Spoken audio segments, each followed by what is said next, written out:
यरमिया दा विरलाप, यरूशलेम दी बर्बादी। हाय उस नगरी उत्ते जो एक लवंजी हो बैठी, जिहड़ी लोकां नाल भरी हुई सी। वो विधवा वांगू हो गई, जिहड़ी कौमां विच वड्डी सी। वो सूबियां दी राजकुमारी सी, पर मामला देण वाली हो गई। वो रात नूं ढाहां मार मार के रोंदी है। ਉਹਦੇ हंझू ਦੀਆਂ ਗੱਲਾਂ ਉੱਤੇ ਹਨ। ਉਹਦੇ ਸਾਰੇ ਪ੍ਰੇਮੀਆਂ ਵਿੱਚ ਉਹਨੂੰ ਕੋਈ ਤਸੱਲੀ ਦੇਣ ਵਾਲਾ ਨਹੀਂ। ਉਹਦੇ ਸਾਰੇ ਗੁਆਂਢੀਆਂ ਨੇ ਉਹਨੂੰ ਧੋਖਾ ਦਿੱਤਾ ਹੈ। ਉਹ ਉਹਦੇ ਵੈਰੀ ਬਣ ਗਏ ਹਨ। ਯਹੂਦਾ ਦੁੱਖ ਦੇ ਨਾਲ ਅਤੇ ਕਠਿਨ ਸੇਵਾ ਦੇ ਨਾਲ ਅਸੀਰੀ ਵਿੱਚ ਗਈ। ਉਹ ਕੌਮਾਂ ਵਿੱਚ ਵਸਦੀ ਹੈ, ਪਰ ਆਰਾਮ ਦਾ ਥਾਂ ਨਹੀਂ ਲੱਭਦਾ। ਉਹਦੇ ਸਾਰੇ ਪਿੱਛਾ ਕਰਨ ਵਾਲਿਆਂ ਨੇ ਉਹਨੂੰ ਦੁੱਖ ਵਿੱਚ ਜਾ ਫੜਿਆ। ਸਿਯੋਨ ਦੇ ਰਾਹ ਸੋਕ ਕਰਦੇ ਹਨ, ਕਿਉਂ ਜੋ ਠਹਿਰਾਏ ਹੋਏ ਪਰਮਾਂ ਉੱਤੇ ਕੋਈ ਨਹੀਂ ਆਉਂਦਾ। ਉਹਦੇ ਸਾਰੇ ਫਾਟਕ ਵੀਰਾਨ ਹੋ ਗਏ ਹਨ। ਉਹਦੇ ਜਾਜਕ ਹਾਂ ਭਰਦੇ ਹਨ, ਉਹਨਾਂ ਦੀਆਂ ਕੁਆਰੀਆਂ ਦੁਖੀ ਹਨ। ਉਹ ਆਪ ਵੀ ਕੁੜਤਣ ਵਿੱਚ ਹਨ। ਉਹਦੇ ਵਿਰੋਧੀ ਤਾਂ ਸਿਰ ਨੂੰ ਆਉਂਦੇ ਹਨ। ਉਹਦੇ ਵੈਰੀ ਅਸੌਖੇ ਹਨ, ਕਿਉਂ ਜੋ ਯਹੋਵਾ ਨੇ ਉਹਨੂੰ ਉਹਦੇ ਬਹੁਤੇ ਅਪਰਾਧਾਂ ਦੇ ਕਾਰਨ ਦੁੱਖ ਵਿੱਚ ਪਾਇਆ। ਉਹਦੇ ਨਿਆਣੇ ਵਿਰੋਧੀ ਦੇ ਅੱਗੇ ਅਸੀਰੀ ਵਿੱਚ ਚਲੇ ਗਏ। ਸਿਯੋਨ ਦੀ ਧੀ ਤੋਂ ਸਾਰੀ ਸ਼ਾਨ ਬਣ ਜਾਂਦੀ ਰਹੀ। ਉਹਨੇ ਸਰਦਾਰ ਉਹਨਾਂ ਹਰਨੀਆਂ ਵਰਗੇ ਉਹਦੇ ਸਰਦਾਰ ਹੋ ਗਏ, ਜਿਨ੍ਹਾਂ ਨੂੰ ਚਰਾਂਦ ਨਹੀਂ ਲੱਭਦੀ। ਉਹ ਬਿਨਾਂ ਜਲ ਦੇ ਬਿਨਾਂ ਬਲ ਦੇ ਪਿੱਛਾ ਕਰਨ ਵਾਲੇ ਦੇ ਅੱਗੇ ਤੁਰੇ ਹਨ। ਯਰੂਸ਼ਲਮ ਨੇ ਆਪਣੇ ਦੁੱਖ ਅਤੇ ਕਲੇਸ਼ ਦੇ ਦਿਨਾਂ ਵਿੱਚ ਪੁਰਾਣੇ ਸਮਿਆਂ ਦੇ ਆਪਣੇ ਸਾਰੇ ਪਦਾਰਥਾਂ ਨੂੰ ਚੇਤੇ ਕੀਤਾ। ਉਹਦੇ ਲੋਕੀ ਉਹਦੇ ਹੱਥ ਵਿੱਚ ਉਹਦੇ ਲੋਕ ਵਿਰੋਧੀ ਦੇ ਹੱਥ ਵਿੱਚ ਪਏ ਅਤੇ ਉਹਦਾ ਸਹਾਇਕ ਕੋਈ ਨਹੀਂ ਬਣਿਆ। ਵਿਰੋਧੀਆਂ ਨੇ ਉਹਨੂੰ ਵੇਖਿਆ ਅਤੇ ਉਹਦੀ ਬਰਬਾਦੀ ਉੱਤੇ ਠੱਠਾ ਮਖੌਲ ਕੀਤਾ। ਯਰੂਸ਼ਲਮ ਨੇ ਵੱਡਾ ਪਾਪ ਕੀਤਾ, ਇਸ ਲਈ ਉਹ ਪਲੀਤ ਹੋ ਗਈ। ਜਿਹੜੇ ਉਹਦਾ ਆਦਰ ਕਰਦੇ ਸਨ ਉਹਦੀ ਨਰਾਦਰੀ ਕਰਦੇ ਹਨ, ਕਿਉਂ ਜੋ ਉਹਨਾਂ ਨੇ ਉਸ ਦਾ ਨੰਗੇ 'ਚ ਵੇਖਿਆ। ਉਹ ਹਾਂ ਭਰਦੀ ਤੇ ਮੂੰਹ ਫੇਰ ਲੈਂਦੀ। ਉਹਦੀ ਪਲੀਤੀ ਉਹਦੇ ਪੱਲੇ ਉੱਤੇ ਹੈ ਅਤੇ ਉਸਦੇ ਅੰਤ ਨੂੰ ਉਸਨੇ ਚੇਤੇ ਨਾ ਕੀਤਾ। ਉਹ ਅਚਰਜਦਾਈ ਵਿੱਚ ਹੇਠਾਂ ਆਈ। ਉਹਦਾ ਕੋਈ ਤਸੱਲੀ ਦੇਣ ਵਾਲਾ ਨਹੀਂ ਸੀ। ਇਹ ਜੋ ਮੇਰੇ ਕਲੇਸ਼ ਨੂੰ ਵੇਖ, ਕਿਉਂਕਿ ਵੈਰੀ ਨੇ ਆਪਣੇ ਆਪ ਨੂੰ ਵੱਡਾ ਬਣਾਇਆ ਅਤੇ ਉਸਨੇ ਆਪਣਾ ਹੱਥ ਉਸਦੇ ਪਦਾਰਥਾਂ ਉੱਤੇ ਫੈਲਾਇਆ। ਉਸਨੇ ਵੇਖਿਆ ਕਿ ਪਰਾਈਆਂ ਕੌਮਾਂ ਉਹਦੇ ਪਵਿੱਤਰ ਸਥਾਨ 'ਚ ਵੜੀਆਂ ਹਨ, ਜਿਨ੍ਹਾਂ ਨੂੰ ਤੂੰ ਹੁਕਮ ਨਹੀਂ ਦਿੱਤਾ ਸੀ, ਜਿਨ੍ਹਾਂ ਨੂੰ ਤੂੰ ਹੁਕਮ ਦਿੱਤਾ ਸੀ ਵੀ ਉਹ ਤੇਰੀ ਸਭਾ ਵਿੱਚ ਨਾ ਵੜਨ। ਅਤੇ ਉਹ ਸਾਰੇ ਲੋਕੀ ਹਾਂ ਭਰਦੇ ਹਨ ਅਤੇ ਰੋਟੀ ਪਾਲਦੇ ਹਨ। ਉਹਨਾਂ ਨੇ ਪਦਾਰਥਾਂ ਨੂੰ ਖਾਣ ਲਈ ਦਿੱਤਾ ਹੈ ਵੀ ਜੀ ਵਿੱਚ ਜੀ ਆਵੇ। ਇਹ ਜੋ ਵੇਖ ਕੇ ਧਿਆਨ ਕਰ, ਮੈਂ ਖੱਜਲ ਹੋ ਗਈ ਹਾਂ। ਸਾਰੇ ਲੰਘਣ ਵਾਲੇ ਕੀ ਇਹ ਤੁਹਾਡੇ ਲਈ ਕੁਝ ਨਹੀਂ? ਧਿਆਨ ਦਿਓ ਅਤੇ ਵੇਖੋ ਕਿ ਕੋਈ ਦੁੱਖ ਮੇਰੇ ਦੁੱਖ ਵਰਗਾ ਹੈ ਜੋ ਮੇਰੇ ਉੱਤੇ ਆ ਪਿਆ ਹੈ, ਜਿਹਨੂੰ ਯਹੋਵਾ ਨੇ ਆਪਣੇ ਤੇਜ਼ ਵਿੱਚ ਕ੍ਰੋਧ ਦੇ ਦਿਨ ਵਿੱਚ ਪਾਇਆ ਹੈ। ਉੱਚਾਈ ਤੋਂ ਉਸਨੇ ਮੇਰੀਆਂ ਹੱਡੀਆਂ ਵਿੱਚ ਤੇ ਅੱਗ ਘੱਲੀ ਤੇ ਉਹ ਪ੍ਰਬਲ ਹੋਈ। ਉਸਨੇ ਮੇਰੇ ਪੈਰਾਂ ਲਈ ਜਾਲ ਵਿਛਾਇਆ। ਉਸਨੇ ਮੈਨੂੰ ਪਿੱਛੇ ਮੋੜਿਆ ਅਤੇ ਸਾਰਾ ਦਿਨ ਮੈਨੂੰ ਵੀਰਾਨ ਤੇ ਨਿਰਬਲ ਕੀਤਾ। ਮੇਰੇ ਪੈਰਾਂ ਦਾ ਜੂਲਾ ਉਸਦੇ ਹੱਥ ਨਾਲ ਬੰਨਿਆ ਗਿਆ। ਉਹ ਵੱਟੇ ਜਾ ਕੇ ਮੇਰੀ ਧੌਣ ਉੱਤੇ ਚੜ੍ਹ ਗਏ ਹਨ। ਉਸਨੇ ਮੇਰਾ ਬਲ ਘਟਾ ਦਿੱਤਾ। ਪ੍ਰਭੂ ਨੇ ਮੈਨੂੰ ਉਹਨਾਂ ਦੇ ਹੱਥ ਵਿੱਚ ਦੇ ਦਿੱਤਾ ਜਿਨ੍ਹਾਂ ਦੇ ਅੱਗੇ ਮੈਂ ਉੱਠ ਨਾ ਸਕਿਆ। ਪ੍ਰਭੂ ਨੇ ਮੇਰੇ ਵਿਚਕਾਰ ਮੇਰੇ ਸਾਰਿਆਂ ਸੂਬਿਆਂ ਨੂੰ ਤੁਛ ਜਾਣਿਆ। ਉਸਨੇ ਮੇਰੇ ਵਿਰੁੱਧ ਇੱਕ ਮੰਡਲੀ ਨੂੰ ਬੁਲਾਇਆ ਮੇਰੇ ਚੁਗਮਿਆਂ ਨੂੰ ਭੰਨਣ ਲਈ। ਪ੍ਰਭੂ ਨੇ ਯਹੂਦਾ ਦੀ ਕੁਆਰੀ ਧੀ ਨੂੰ ਜਾਣੀ ਦਾ ਚੁਬੱਚੇ ਵਿੱਚ ਮਿੱਧਿਆ। ਇਹਨਾਂ ਗੱਲਾਂ ਦੇ ਕਾਰਨ ਮੈਂ ਰੋਂਦਾ ਹਾਂ। ਮੇਰੀਆਂ ਅੱਖੀਆਂ ਤੋਂ ਪਾਣੀ ਡਿੱਗਦਾ ਹੈ, ਕਿਉਂਕਿ ਮੇਰਾ ਤਸੱਲੀ ਦੇਣ ਵਾਲਾ ਮੈਥੋਂ ਦੂਰ ਹੈ। ਜਿਹੜਾ ਮੇਰੀ ਜਾਨ ਵਿੱਚ ਜਾਨ ਪਾਵੇ। ਮੇਰੇ ਬੱਚੇ ਵੀਰਾਨ ਹੋ ਗਏ ਹਨ, ਕਿਉਂ ਜੋ ਵੈਰੀ ਪ੍ਰਬਲ ਪੈ ਗਿਆ ਹੈ। ਸਿਯੋਨ ਨੇ ਆਪਣੇ ਹੱਥ ਫੈਲਾਏ, ਪਰ ਤਸੱਲੀ ਦੇਣ ਵਾਲਾ ਕੋਈ ਨਹੀਂ। ਯਹੋਵਾ ਨੇ ਯਾਕੂਬ ਲਈ ਹੁਕਮ ਦਿੱਤਾ ਹੈ ਵੀ ਉਹਦੇ ਆਲੇ ਦੁਆਲੇ ਤੇ ਉਹਦੇ ਵਿਰੋਧੀ ਹੋਣ। ਯਰੂਸ਼ਲਮ ਉਹਨਾਂ ਵਿੱਚ ਫਲੀਤੀ ਵਾਂਗੂ ਹੋ ਗਈ ਜੋ ਧਰਮੀ ਹੈ, ਕਿਉਂ ਜੋ ਮੈਂ ਉਸਦੇ ਹੁਕਮ ਤੋਂ ਆਕੀ ਹੋ ਗਈ। ਇਹ ਸਾਰੇ ਲੋਕੋ ਸੁਣੋ ਨਾ, ਦੇਖੋ ਮੇਰੇ ਦੁੱਖ ਨੂੰ ਵੇਖੋ। ਮੇਰੀਆਂ ਕੁਆਰੀਆਂ ਤੇ ਮੇਰੇ ਚੁਗਮੇ ਅਸੀਰ ਵਿੱਚ ਚਲੇ ਗਏ। ਮੈਂ ਆਪਣੇ ਪ੍ਰੇਮੀਆਂ ਨੂੰ ਬੁਲਾਇਆ, ਪਰ ਉਹਨਾਂ ਨੇ ਮੈਨੂੰ ਜੋਲ ਦਿੱਤਾ। ਮੇਰੇ ਜਾਜਕਾਂ ਦੇ ਮੇਰੇ ਬਜ਼ੁਰਗਾਂ ਨੇ ਸ਼ਹਿਰ ਵਿੱਚ ਹੀ ਪ੍ਰਾਣ ਛੱਡ ਦਿੱਤੇ। ਜਦੋਂ ਉਹਨਾਂ ਨੇ ਖਾਣਾ ਲੱਭਿਆ ਵੀ ਉਹਨਾਂ ਦੀ ਜਾਨ ਵਿੱਚ ਜਾਨ ਆਵੇ। ਹੇ ਯਰੂਸ਼ਲਮ, ਹੇ ਯਹੋਵਾ, ਮੈਂ ਦੁਖੀ ਹਾਂ। ਮੇਰਾ ਅੰਦਰ ਉਬਲ ਰਿਹਾ ਹੈ। ਮੇਰਾ ਦਿਲ ਮੇਰੇ ਅੰਦਰ ਮਰੋੜੇ ਖਾਂਦਾ ਹੈ, ਕਿਉਂਕਿ ਮੈਂ ਵੱਡੀ ਬਗਾਵਤ ਕੀਤੀ ਹੈ।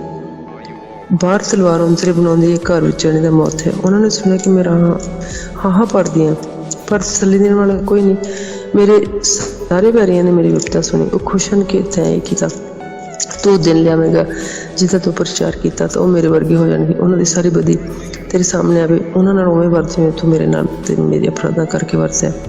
ਮੇਰੇ ਰਾਹਾਂ ਮੇਰੀਆਂ ਹਾਂ ਤਾਂ ਬਹੁਤੀਆਂ ਹਨ। ਮੇਰਾ ਦਿਲ ਨਿਟਾਲ ਹੈ। ਸਿਯੋਨ ਦੇ ਦੁੱਖ ਜੋ ਵੱਲੋਂ ਹਨ। ਚੈਪਟਰ 2। ਪ੍ਰਭੂ ਨੇ ਸਿਯੋਨ ਦੀ ਧੀ ਨੂੰ ਆਪਣੇ ਕ੍ਰੋਧ ਵਿੱਚ ਬੱਦਲ ਨਾਲ ਢੱਕ ਲਿਆ। ਉਸਨੇ ਆਕਾਸ਼ੋਂ ਧਰਤੀ ਤੇ ਇਸਰਾਏਲ ਦੇ ਸੁਪਨੇ ਨੂੰ ਪਲਟ ਦਿੱਤਾ। ਆਪਣੇ ਕ੍ਰੋਧ ਦੇ ਸਮੇਂ ਪੈਰ ਦੀ ਚੌਂਕੀ ਨੂੰ ਚੇਤੇ ਨਾ ਕੀਤਾ। ਪ੍ਰਭੂ ਨੇ ਯਾਕੂਬ ਦੇ ਸਾਰੇ ਵਸੇਬਿਆਂ ਨੂੰ ਨਿਗਲ ਲਿਆ। ਉਸਨੇ ਤਰਸ ਨਹੀਂ ਕੀਤਾ। ਉਸਨੇ ਆਪਣੇ ਕਹਿਰ ਵਿੱਚ ਯਹੂਦਾ ਦੀ ਧੀ ਦੇ ਗੜ੍ਹ ਢਾਹ ਕੇ ਮਿੱਟੀ ਵਿੱਚ ਰਲਾ ਦਿੱਤੇ। ਉਸਨੇ ਪਾਤਸ਼ਾਹੀ ਤੇ ਸਰਦਾਰਾਂ ਨੂੰ ਪਲੀਤ ਠਹਿਰਾਇਆ। ਉਸਨੇ ਆਪਣੇ ਤੇਜ਼ ਕ੍ਰੋਧ ਵਿੱਚ ਇਸਰਾਏਲ ਦੇ ਹਰੇਕ ਸਿੰਘ ਨੂੰ ਵੱਢ ਸੁੱਟਿਆ। ਉਸਨੇ ਵੈਰੀ ਦੇ ਸਾਹਮਣੇ ਆਪਣਾ ਸੱਜਾ ਹੱਥ ਪਿੱਛੇ ਖਿੱਚ ਲਿਆ। ਉਹ ਯਾਕੂਬ ਵਿੱਚ ਭੜਕਦੀ ਅੱਗ ਵਾਂਗੂ ਬਲਿਆ ਤੇ ਆਲਾ ਦੁਆਲਾ ਭਸਮ ਕਰ ਦਿੱਤਾ। ਉਹਨੇ ਵੈਰੀ ਵਾਂਗੂ ਆਪਣਾ ਧੁਨ ਖਿੱਚਿਆ। ਉਸਨੇ ਵਿਰੋਧੀ ਵਾਂਗੂ ਆਪਣਾ ਸੱਜਾ ਹੱਥ ਚੁੱਕਿਆ। ਜਿੰਨੇ ਵੇਖਣ ਵਿੱਚ ਸੋਹਣੇ ਹਨ ਉਹਨਾਂ ਨੇ ਉਸਨੇ ਵੱਢ ਸੁੱਟੇ। ਸਿਯੋਨ ਦੀ ਧੀ ਦੇ ਤੰਬੂ ਵਿੱਚ ਉਸਨੇ ਅੱਗ ਵਾਂਗੂ ਆਪਣੇ ਗੁੱਸੇ ਨੂੰ ਵਹਾਇਆ। ਪ੍ਰਭੂ ਵੈਰੀ ਵਾਂਗੂ ਹੋ ਗਿਆ। ਉਸਨੇ ਇਸਰਾਏਲ ਨੂੰ ਨਿਗਲ ਲਿਆ। ਉਸਨੇ ਸਾਰੇ ਮਹਿਲਾਂ ਨੂੰ ਨਿਗਲ ਲਿਆ। ਉਸਨੇ ਗੜ੍ਹਾਂ ਨੂੰ ਢਾਹ ਸੁੱਟਿਆ। ਉਸਨੇ ਯਹੂਦਾ ਦੀ ਧੀ ਵਿੱਚ ਰੋਣਾ ਪਿੱਟਣਾ ਵਧਾ ਦਿੱਤਾ। ਉਸਨੇ ਆਪਣੇ ਡੇਰੇ ਨੂੰ ਬਾਗ ਦੀ ਝੁੱਗੀ ਵਾਂਗੂ ਢਾਹ ਸੁੱਟਿਆ। ਉਸਨੇ ਆਪਣੀ ਮੰਡਲੀ ਦੇ ਥਾਂ ਨੂੰ ਬਰਬਾਦ ਕਰ ਦਿੱਤਾ। ਯਹੋਵਾ ਨੇ ਸਿਯੋਨ ਵਿੱਚ ਮਿੱਥੇ ਹੋਏ ਪਰਬਤ ਤੇ ਸਬਤ ਨੂੰ ਵਸਾਰ ਦਿੱਤਾ। ਆਪਣੇ ਕ੍ਰੋਧ ਵਿੱਚ ਗਜ਼ਬ ਵਿੱਚ ਬਾਦਸ਼ਾਹ ਤੇ ਜਾਜਕ ਨੂੰ ਖੱਜਲ ਕੀਤਾ। ਪ੍ਰਭੂ ਨੇ ਆਪਣੀ ਜਗਵੇਦੀ ਨੂੰ ਵੀ ਰੱਦ ਦਿੱਤਾ। ਉਸਨੇ ਆਪਣੇ ਪਵਿੱਤਰ ਸਥਾਨ ਤੋਂ ਨਫ਼ਰਤ ਕੀਤੀ। ਉਸਨੇ ਉਹਨਾਂ ਦੇ ਮਹਿਲਾਂ ਦੇ ਕੰਧਾਂ ਨੂੰ ਵੈਰੀ ਦੇ ਵੱਸ ਪਾ ਦਿੱਤਾ। ਉਹਨੇ ਯਹੋਵਾ ਦੇ ਭਵਨ ਵਿੱਚ ਅਜਿਹਾ ਰੌਲਾ ਪਾਇਆ ਕਿ ਜਿਵੇਂ ਪਰਬ ਦੇ ਦਿਨਾਂ ਵਿੱਚ ਹੁੰਦਾ। ਯਹੋਵਾ ਨੇ ਸਿਯੋਨ ਦੀ ਧੀ ਦੀ ਸਫੀਲ ਨੂੰ ਢਾਉਣਾ ਠਾਣ ਲਿਆ। ਉਸਨੇ ਜਰੀਬ ਖਿੱਚੀ ਤੇ ਆਪਣਾ ਹੱਥ ਨਾਸ਼ ਕਰਨ ਤੋਂ ਨਾ ਹਟਾਇਆ। ਉਸਨੇ ਸਫੀਲ ਔਰ ਕੰਧ ਨੂੰ ਰਵਾਇਆ। ਉਹ ਇਕੱਠੇ ਨਿਟਾਲ ਹੋ ਗਏ। ਉਹਨੇ ਫਾਟਕ ਧਰਤੀ ਦੇ ਵਿੱਚ ਧੱਸ ਗਏ। ਉਸਨੇ ਉਸਦੇ ਅਰਲਾਂ ਨੂੰ ਤੋੜ ਕੇ ਨਾਸ਼ ਕੀਤਾ। ਉਸਦਾ ਪਾਤਸ਼ਾਹ ਉਸਦੇ ਸਰਦਾਰਾਂ ਦੀਆਂ ਕੌਮਾਂ ਵਿੱਚ ਹਨ ਜਿੱਥੇ ਕੋਈ ਵਿਵਸਥਾ ਨਹੀਂ। ਹਾਂ, ਉਸਦੇ ਨਬੀ ਯਹੋਵਾ ਤੋਂ ਦਰਸ਼ਨ ਨਹੀਂ ਪਾਉਂਦੇ। ਸਿਯੋਨ ਦੀ ਧੀ ਦੇ ਬਜ਼ੁਰਗ ਭਾਵੇਂ ਚੁੱਪਚਾਪ ਬੈਠੇ ਹਨ। ਉਹਨਾਂ ਨੇ ਆਪਣੇ ਸਿਰਾਂ ਵਿੱਚ ਮਿੱਟੀ ਪਾਈ ਹੈ ਤੇ ਉਹਨਾਂ ਨੇ ਤੱਪੜ ਪਾ ਲਿਆ। ਯਰੂਸ਼ਲਮ ਦੀਆਂ ਕੁਆਰੀਆਂ ਨੇ ਆਪਣੇ ਸਿਰਾਂ ਨੂੰ ਧਰਤੀ ਤੇ ਝੁਕਾਇਆ।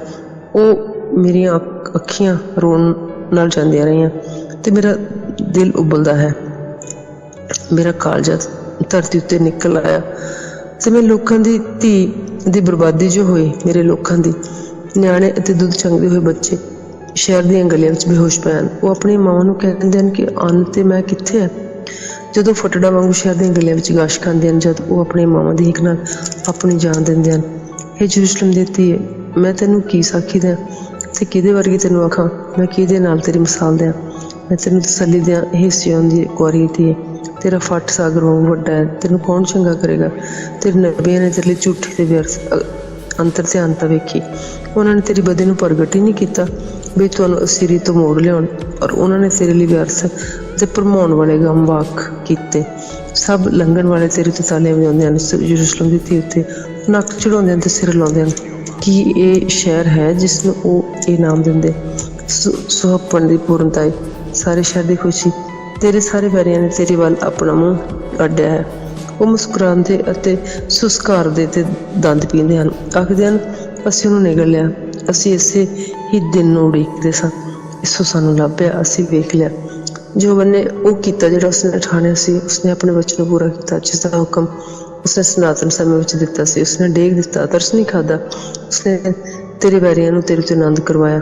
ਉਹਨੇ ਤੇਰੇ ਵਿਰੋਧੀਆਂ ਦੇ ਸਿੰਘ ਉੱਚੇ ਕੀਤੇ। ਉਹਨੇ ਦਿਲ ਦੇ ਪ੍ਰਭੂ ਅੱਗੇ ਉਹਨਾਂ ਨੇ ਦੁਆਈ ਦਿੱਤੀ। ਤੇ ਸਿਯੋਨ ਦੀ ਧੀਏ, ਕੰਧੇ ਦਿਨ ਰਾਤ ਹੰਝੂ ਨਹਿਰ ਵਾਂਗੂ ਤੇਰੇ ਵਕਤੇ ਡਿੱਗਦੇ ਰਹਿਣ। ਤੂੰ ਆਰਾਮ ਨਾਲ ਲੈ, ਆਪਣੀ ਅੱਖਾਂ ਦੀ ਕਾਕੀ ਨਾ ਠਹਿਰਨ ਦੇ। ਉੱਠ, ਰਾਤ ਤੇ ਪੈਰਾਂ ਦੇ ਆਰੰਭ ਚੁੱਲਾ। ਆਪਣਾ ਦਿਲ ਪ੍ਰਭੂ ਦੇ ਸਨਮੁਖ ਪਾਣੀ ਵਾਂਗੂ ਡੋਲ ਦੇ। ਆਪਣੇ ਹੱਥ ਉਹਦੇ ਵੱਲ ਤੇ ਆਪਣੇ ਨਿਆਣਿਆਂ ਦੇ ਕਾਰਨ ਅੱਡ, ਜਿਹੜੇ ਭੁੱਖ ਦੇ ਮਾਰੇ ਸਾਰੀਆਂ ਗਲੀਆਂ ਦੇ ਸਿਰੇ ਤੇ ਬੇਹੋਸ਼ ਪਏ ਹਨ। ਇਹ ਜੋ ਵੇਖ, ਜਿਹਨੂੰ ਤੂੰ ਇਉਂ ਕੀਤਾ ਉਸ ਤੇ ਧਿਆਨ ਕਰ।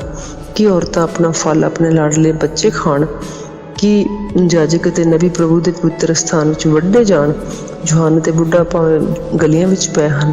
ਮੇਰੇ ਕੁਆਰੀਆਂ ਤੇ ਮੇਰੇ ਚੁਗਮੇ ਤਲਵਾਰ ਨਾਲ ਡਿੱਗ ਪਏ। ਤੈਂ ਉਹਨਾਂ ਨੂੰ ਆਪਣੇ ਕ੍ਰੋਧ ਦੇ ਦਿਨ ਵਿੱਚ ਵੱਢ ਸੁੱਟਿਆ ਤੇ ਕਤਲ ਕਰ ਦਿੱਤਾ। ਤੇ ਤਰਸ ਨਹੀਂ ਖਾਧਾ ਤੇ ਆਲੇ ਦੁਆਲੇ ਮੇਰੇ ਹੌਲਾਂ ਨੂੰ ਪਰਬ ਦੇ ਦਿਨਾਂ ਵਾਂਗੂ ਬੁਲਾ ਲਿਆ। ਅਤੇ ਯਹੋਵਾ ਦੇ ਕ੍ਰੋਧ ਦੇ ਦਿਨ ਵਿੱਚ ਕੋਈ ਬਚਿਆ ਨਾ, ਕੋਈ ਵੀ ਬਾਕੀ ਨਾ ਰਿਹਾ। ਜਿਹਨਾਂ ਨੂੰ ਮੈਂ ਪਾਲਿਆ ਪੋਸਿਆ, ਉਹਨਾਂ ਨੂੰ ਮੇਰੇ ਵੈਰੀਆਂ ਨੇ ਮਾਰ ਮੁਕਾ ਦਿੱਤਾ। ਚੈਪਟਰ 3, ਦੁੱਖਾਂ ਵਿੱਚ ਆਸਾ। ਮੈਂ ਉਹ ਪੁਰਖ ਹਾਂ ਜਿਸਨੇ ਉਸਦੇ ਡੰਡੇ ਨਾਲ ਕਸ਼ਟ ਵੇਖਿਆ। ਉਸਨੇ ਮੈਨੂੰ ਧੱਕ ਦਿੱਤਾ ਤੇ ਮੈਨੂੰ ਹਨੇਰੇ ਵਿੱਚ ਤੋਰਿਆ, ਚਾਨਣ ਵਿੱਚ ਨਹੀਂ। ਸੱਚਮੁੱਚ ਉਹ ਆਪਣਾ ਹੱਥ ਮੇਰੇ ਵਿਰੁੱਧ ਸਾਰਾ ਦਿਨ ਚੁੱਕੀ ਰੱਖਦਾ ਹੈ। ਉਸਨੇ ਮੇਰੇ ਮਾਸ ਤੇ ਮੇਰੇ ਚਮੜੇ ਨੂੰ ਸੁਕਾ ਦਿੱਤਾ। ਉਸਨੇ ਮੇਰੀਆਂ ਹੱਡੀਆਂ ਨੂੰ ਭੰਨਿਆ ਤੋੜਿਆ। ਉਸਨੇ ਮੇਰੇ ਵਿਰੁੱਧ ਬਣਾਇਆ। ਉਸਨੇ ਮੈਨੂੰ ਕੁੜੱਤਣ ਤੇ ਕਸ਼ਟ ਨਾਲ ਘੇਰ ਲਿਆ। ਉਸਨੇ ਮੇਰੇ ਹਨੇਰੇ ਥਾਵਾਂ ਵਿੱਚ ਉਹਨਾਂ ਵਾਂਗੂ ਜਿਹੜੇ ਚਰੋਕਣੇ ਮਰਦੇ ਹਨ ਵਸਾਇਆ। ਉਸਨੇ ਮੇਰੇ ਦੁਆਲੇ ਕੰਧ ਫੇਰ ਦਿੱਤੀ। ਮੈਂ ਬਾਹਰ ਨਹੀਂ ਨਿਕਲ ਸਕਦਾ। ਉਸਨੇ ਮੇਰੀਆਂ ਬੇੜੀਆਂ ਭਾਰੀਆਂ ਕਰ ਦਿੱਤੀਆਂ। ਹਾਂ, ਜਦੋਂ ਮੈਂ ਦੁਆਈ ਦਿੰਦਾ ਤੇ ਚਲਾਉਂਦਾ, ਉਹ ਮੇਰੀ ਪ੍ਰਾਰਥਨਾ ਰੋਕ ਦਿੰਦਾ। ਉਸਨੇ ਮੇਰੇ ਰਾਹ ਨੂੰ ਘੜੇ ਹੋਏ ਪੱਥਰਾਂ ਨਾਲ ਬੰਦ ਕੀਤਾ। ਉਸਨੇ ਮੇਰੇ ਰਸਤੇ ਨੂੰ ਟੇਢਾ ਕਰ ਦਿੱਤਾ। ਉਹ ਮੇਰੇ ਲਈ ਛੇ ਵਿੱਚ ਬੈਠਾ ਹੋਇਆ ਰਿਛ ਹੈ। ਲੋਕੋ, ਵਿੱਚ ਬੱਬਰ ਸ਼ੇਰ। ਉਸਨੇ ਮੈਨੂੰ ਕੁਰਾਏ ਪਾਇਆ, ਮੇਰੀ ਬੋਟੀ ਪੋਟੀ ਕਰਕੇ ਮੈਨੂੰ ਬਰਬਾਦ ਕੀਤਾ। ਉਸਨੇ ਧੋਣਾ ਖਿੱਚਿਆ ਤੇ ਬਾਣਾ ਲਈ ਮੈਨੂੰ ਨਿਸ਼ਾਨੇ ਵਾਂਗ ਖੜਾ ਕੀਤਾ। ਉਸਨੇ ਆਪਣੇ ਤਰਕਸ਼ ਦੇ ਤੀਰਾਂ ਨਾਲ ਮੇਰੇ ਗੁਰਦਿਆਂ ਨੂੰ ਵਿੰਨ ਸੁੱਟਿਆ। ਮੈਂ ਆਪਣੇ ਸਾਰੇ ਲੋਕਾਂ ਲਈ ਹਾਸੀ ਤੇ ਸਾਰਾ ਦਿਨ ਉਹਨਾਂ ਦਾ ਰਾਗ ਹੋ ਗਿਆ ਹਾਂ। ਉਸਨੇ ਮੈਨੂੰ ਕੁੜੱਤਣ ਨਾਲ ਰਜਾ ਦਿੱਤਾ ਤੇ ਮੈਨੂੰ ਨਾਗ ਤੋੜਨੇ ਵਾਂਗੂ ਅਫਰਾ ਦਿੱਤਾ। ਉਸਨੇ ਮੇਰੇ ਦੰਦ ਰੋੜਿਆਂ ਵਾਂਗੂ ਭੰਨੇ। ਉਸਨੇ ਮੈਨੂੰ ਖਾਕ ਵਿੱਚ ਲਟਾਇਆ ਤੇ ਮੇਰੀ ਜਾਨ ਨੂੰ ਸ਼ਾਂਤੀ ਤੋਂ ਦੂਰ ਕੀਤਾ। ਮੈਂ ਸੁਖਾਲ ਨੂੰ ਭੁੱਲ ਗਿਆ। ਸੋ ਮੈਂ ਆਖਿਆ ਮੇਰਾ ਬਲ ਮਿਟ ਗਿਆ ਅਤੇ ਜੋ ਵੱਲੋਂ ਮੇਰੀ ਆਸਾ ਵੀ। ਮੇਰੇ ਕਸ਼ਟ ਅਤੇ ਮੇਰੀ ਕੁੜੱਤਣ ਨੂੰ, ਨਾਗ ਦੋਨੇ ਅਤੇ ਵਿਉਹ ਨੂੰ ਚੇਤੇ ਕਰ। ਮੇਰਾ ਮਨ ਇਹ ਚੇਤੇ ਕਰਦਿਆਂ ਕਰਦਿਆਂ ਮੇਰੇ ਅੰਦਰ ਲਿਫ ਗਿਆ ਹੈ। ਇਹ ਮੈਂ ਆਪਣੇ ਦਿਲ ਨਾਲ ਸਿਮਰਦਾ ਹਾਂ।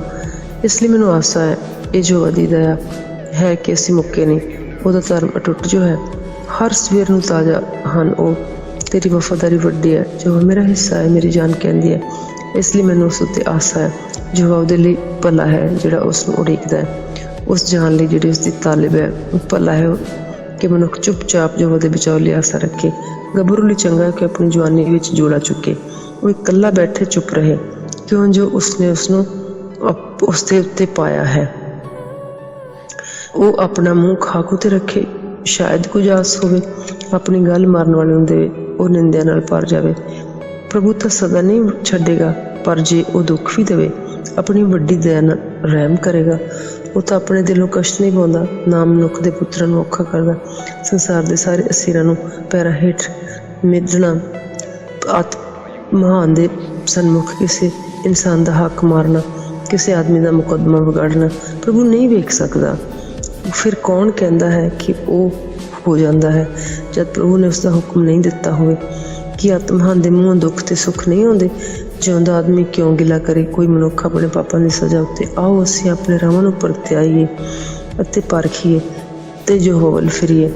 ਅਸੀਂ ਆਪਣੇ ਦਿਲਾਂ ਨੂੰ ਆਪਣੇ ਹੱਥਾਂ ਸਣੇ ਪਰਮੇਸ਼ਰ ਦੇ ਅੱਗੇ ਆਕਾਸ਼ ਵੱਲ ਚੁੱਕੀਏ। ਅਸੀਂ ਅਪਰਾਧ ਅਤੇ ਬਗਾਵਤ ਕੀਤੀ, ਧੋਖੇਮਾਨੀ ਕੀਤਾ ਤੇ ਆਪਣੇ ਆਪ ਨੂੰ ਕ੍ਰੋਧ ਨਾਲ ਕੱਜਿਆ ਤੇ ਸਾਡਾ ਪਿੱਛਾ ਕੀਤਾ ਤੇ ਮਾਰੇ ਤੇ ਤਰਸ ਨਹੀਂ ਖਾਧਾ ਤੇ ਆਪਣੇ ਆਪ ਨੂੰ ਬੱਦਲਾਂ ਨਾਲ ਕੱਜਿਆ।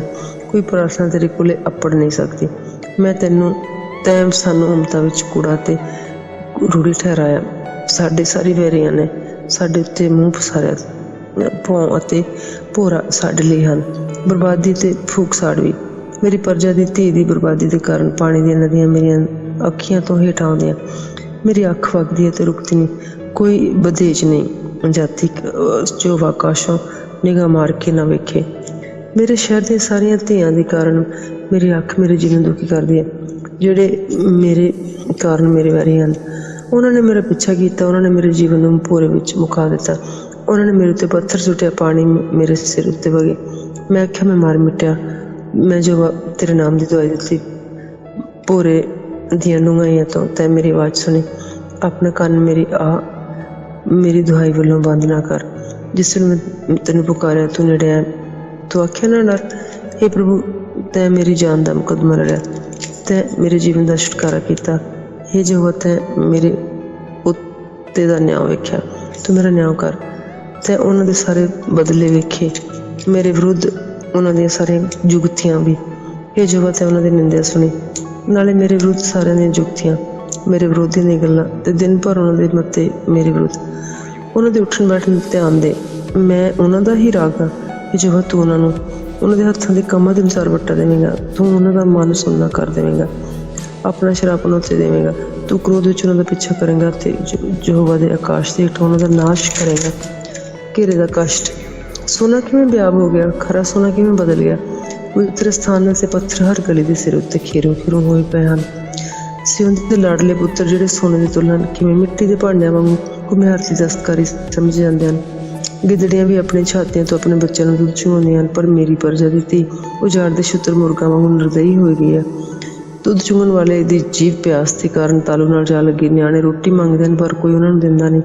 ਜਿਹੜੇ ਸੁਆਦਲਾ ਭੋਜਨ ਖਾਂਦੇ ਸਨ ਗਲੀਆਂ ਵਿੱਚ ਵੀਰਾਨ ਪਏ ਹਨ ਅਤੇ ਕਿਰਮਚੀ ਕੱਪੜਿਆਂ ਵਿੱਚ ਪਾਲਦੇ ਸਨ, ਗੋਹੇਰਿਆਂ ਨੂੰ ਜੱਫੀਆਂ ਪਾਉਂਦੇ ਹਨ। ਮੇਰੀ ਪਰਜਾ ਦੀ ਧੀ ਦੀ ਬਦੀ ਸਿਦੂਮ ਦੇ ਪਾਪ ਨਾਲੋਂ ਵੱਡੀ ਹੈ, ਜਿਹੜਾ ਇੱਕ ਪਲ ਵਿੱਚ ਢਾਇਆ ਗਿਆ, ਭਾਵੇਂ ਉਹਦੇ ਉੱਤੇ ਕੋਈ ਹੱਥ ਨਹੀਂ ਪਾਇਆ ਗਿਆ। ਉਹਦੇ ਪਤਵੰਤ ਬਰਫ਼ ਨਾਲੋਂ ਸਾਫ਼ ਅਤੇ ਦੁੱਧ ਨਾਲੋਂ ਚਿੱਟੇ ਸਨ। ਉਹਨਾਂ ਦੇ ਸਰੀਰ ਮੂੰਗੇ ਨਾਲੋਂ ਲਾਲ ਸਨ। ਉਹਨਾਂ ਦੀ ਲਿਸ਼ਮ ਨੀਲਮ ਵਰਗੀ ਸੀ। ਹੁਣ ਉਹਨਾਂ ਦੇ ਚਿਹਰੇ ਕਾਲਖ ਨਾਲੋਂ ਕਾਲੇ ਹਨ ਅਤੇ ਬਾਜ਼ਾਰਾਂ ਵਿੱਚ ਪਛਾਣੇ ਨਹੀਂ ਜਾਂਦੇ। ਉਹਨਾਂ ਦਾ ਚੰਮ ਹੱਡੀਆਂ ਨਾਲ ਸੁੱਕ ਗਿਆ। ਸੁੰਗੜ ਗਿਆ, ਉਹ ਸੁੱਕੇ ਲੱਕੜ ਵਾਂਗੂ ਹੋ ਗਿਆ। ਤੇ ਜਿਹੜੇ ਤਲਵਾਰ ਦੇ ਮਾਰੇ ਹੋਏ ਹਨ ਉਹ ਵੀ ਉਹਨਾਂ ਨਾਲੋਂ ਚੰਗੇ ਹਨ। ਜਿਹੜੇ ਭੁੱਖ ਦੇ ਮਾਰੇ ਹਨ, ਖੇਤ ਦਾ ਫਲ ਨਾ ਮਿਲਣ ਕਰਕੇ ਇਹ ਸੱਲਾਂ ਨਾਲ ਲਿੱਸੇ ਹੁੰਦੇ ਜਾਂਦੇ ਹਨ। ਤਰਸਵਾਨ ਔਰਤਾਂ ਨੇ ਆਪਣੇ ਹੱਥੀਂ ਆਪਣੇ ਬੱਚਿਆਂ ਨੂੰ ਰਿੰਨਿਆ। ਮੇਰੀ ਪ੍ਰਜਾ ਦੀ ਧੀ ਦੀ ਬਰਬਾਦੀ ਵਿੱਚ ਉਹ ਇਹਨਾਂ ਦਾ ਭੋਜਨ ਹਨ। ਅਤੇ ਯਹੋਵਾ ਨੇ ਆਪਣਾ ਗੁੱਸਾ ਪੂਰਾ ਕੀਤਾ। ਉਸਨੇ ਆਪਣਾ ਤੇਜ਼ ਕ੍ਰੋਧ ਡੋਲ ਦਿੱਤਾ। ਸਿਯੋਨ ਵਿੱਚ ਇੱਕ ਅੱਗ ਭੜਕਾਈ ਜਿਹੜੀ ਉਸ ਦੀਆਂ ਨੀਹਾਂ ਨੂੰ ਖਾ ਗਈ। ਧਰਤੀ ਦੇ ਰਾਜੇ ਤੇ ਜਗਤ ਦੇ ਸਾਰੇ ਵਸਨੀਕ ਪ੍ਰਤੀਤ ਨਹੀਂ ਕਰਦੇ ਕਿ ਵੈਰੀ ਅਤੇ ਵਿਰੋਧੀ ਯਰੂਸ਼ਲਮ ਦੇ ਫਾਟਕਾਂ ਵਿੱਚ ਆ ਵੜਨਗੇ। ਇਹ ਉਹਦੇ ਨਬੀਆਂ ਦੇ ਪਾਪ ਅਤੇ ਉਹਦੇ ਯਾਜਕਾਂ ਦੀ ਬਦੀ ਦੇ ਕਾਰਨ ਹੋਇਆ, ਜਿਨ੍ਹਾਂ ਨੇ ਉਹਦੇ ਵਿਚਕਾਰ ਧਰਮੀਆਂ ਦਾ ਲਹੂ ਵਗਾਇਆ। ਉਹ ਅੰਨੇ ਹੋ ਕੇ ਗਲਿਆਂ ਵਿੱਚ ਫਿਰਦੇ ਹਨ। ਉਹ ਲਹੂ ਨਾਲ ਇੰਨੇ ਪਲੀਤ ਹੋ ਗਏ ਵੀ ਕੋਈ ਉਹਨਾਂ ਦੇ ਕੱਪੜੇ ਛੂਹ ਨਹੀਂ ਸਕਦਾ। ਦੂਰ ਹੋਵੋ ਭ੍ਰਿਸ਼ਟੇ ਹੋਏ, ਉਹ ਲੋਕ ਪੁਕਾਰਦੇ ਹਨ, ਦੂਰ ਹੋਵੋ, ਸਾਨੂੰ ਨਾ ਛੂਹੋ। ਸੋ ਭੱਜ ਕੇ ਤੇ ਮਾਰੇ ਫਿਰਨ ਲੱਗੇ। ਕੌਮਾਂ ਵਿੱਚ ਆਖਦੇ ਹਨ, ਉਹ ਫਿਰ ਇੱਥੇ ਨਾ ਟਿਕਣਗੇ। ਯਹੋਵਾ ਦੇ ਹੁਕਮ ਨੇ ਉਹਨਾਂ ਨੂੰ ਖਿੰਡਾ ਦਿੱਤਾ। ਉਹ ਉਹਨਾਂ ਉੱਤੇ ਫਿਰ ਦਇਆ ਦ੍ਰਿਸ਼ਟੀ ਨਹੀਂ ਕਰੇਗਾ। ਉਹਨਾਂ ਨੇ ਜਾਜਕਾਂ ਦਾ ਮਾਣ ਨਹੀਂ ਵੇਖਿਆ, ਮਨ ਨਹੀਂ ਰੱਖਿਆ, ਨਾ ਬਜ਼ੁਰਗਾਂ ਉੱਤੇ ਕਿਰਪਾ ਕੀਤੀ। ਸਾਡੀਆਂ ਅੱਖਾਂ ਹੁਣ ਤੀਕਰ ਨਿਕੰਮੀ ਸਹਾਇਤਾ ਦੀ ਉਡੀਕ ਵਿੱਚ ਥੱਕ ਗਈਆਂ। ਅਸੀਂ ਇੱਕ ਕੌਮ ਦੀ ਉਡੀਕ ਕਰਦੇ ਰਹੇ ਜਿਹੜੀ ਬਚਾ ਹੀ ਨਹੀਂ ਸਕਦੀ, ਤੇ ਸਾਡੀ ਪੈੜ ਦੇ ਪਿੱਛੇ ਇਉਂ ਫਿਰਦੇ ਹਨ ਜਿਵੇਂ ਅਸੀਂ ਆਪਣੇ ਚੌਕਾਂ ਦੇ ਵਿੱਚ ਨਾ ਜਾ ਸਕੇ। ਸਾਡਾ ਅੰਤ ਨੇੜੇ ਆਇਆ ਤੇ ਸਾਡੇ ਦਿਹਾੜੇ ਪੂਰੇ ਹੋ ਗਏ। ਕਿਉਂ ਜੋ ਸਾਡਾ ਅੰਤ ਆ ਗਿਆ ਸੀ। ਸਾਡਾ ਪਿੱਛਾ ਕਰਨ ਵਾਲੇ ਆਕਾਸ਼ ਦੇ ਖਾਬਾਂ ਨਾਲੋਂ ਵੀ ਤੇਜ਼ ਸਨ। ਉਹ ਪਹਾੜਾਂ ਦੇ ਉੱਤੇ ਸਾਡੇ ਮਗਰ ਭੱਜੇ। ਉਹ ਉਜਾੜ ਵਿੱਚ ਸਾਡੀ ਕਾਤ ਵਿੱਚ ਬੈਠੇ ਸਨ। ਸਾਡੀਆਂ ਨਾਸਾਂ ਦਾ ਸਾਹ ਯਹੋਵਾ ਦਾ ਮੱਸਾ ਹੋਇਆ ਅਤੇ ਉਸ ਦੇ ਟੋਇਆਂ ਵਿੱਚ ਫੜਿਆ ਗਿਆ। ਉਹ ਜਿਹਦੇ ਵਿਖੇ ਅਸੀਂ ਕਹਿੰਦੇ ਸਾਂ, ਉਹਦੇ ਸਾਏ ਹੇਠ ਅਸੀਂ ਕੌਮ ਦੇ ਵਿੱਚ ਜਿਉਂਦੇ ਰਹਾਂਗੇ। ਇਹ ਅਦੋਮ ਦੀ ਧੀ ਹੈ ਜਿਹੜਾ ਉਹਦੇ ਦੇਸ਼ ਵਿੱਚ ਵਸਦੀ ਹੈ। ਆਨੰਦ ਹੋ ਕੇ ਖੁਸ਼ੀ ਮਨਾ, ਇਹ ਪਿਆਲਾ ਤੇਰੇ ਤੇ ਵੀ ਅਪੜੇਗਾ। ਤੂੰ ਮਸਤ ਹੋ ਕੇ ਆਪਣੇ ਆਪ ਨੂੰ ਨੰਗੀ ਕਰੇਂਗੇ। ਇਸ ਜਿਉਂਦੀ ਧੀ ਤੇਰੀ ਬਦੀ ਦੀ ਸਜ਼ਾ ਪੂਰੀ ਹੋਈ।